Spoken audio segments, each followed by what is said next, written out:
¿Cómo les va? Soy Carlos von Millenbrock.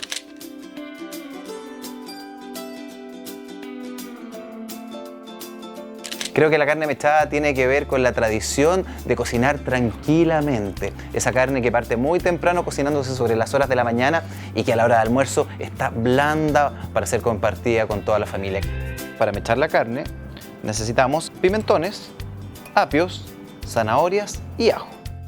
Lo que tienen que hacer es tomar un cuchillo, una puntilla y hacerle agujeros por ambos lados. Ahí hagan un poquito de presión para que las verduras lleguen hasta el centro de la carne. Sal por todos lados, ají de color y orégano.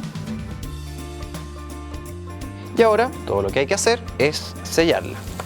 Mis abuelos eran cocineros de fin de semana y yo creo que esos recuerdos de niño son los que hoy día me hacen un cocinero chileno. Vamos a poner sobre la cacerola cebolla, pimentones, un poco de aceite. Vamos con la carne. Y todo lo pegadito que quedó acá en la sartén, agregamos tomate en tarro y lo agregamos a la carne. Agregamos agua y tapamos hasta que esté cocido. Lo que pueden hacer es destapar la olla y dejar que se evapore un poco el agua para que la salsa quede de sabor más intenso. Y acá está lista esta carne mechada a la chilena.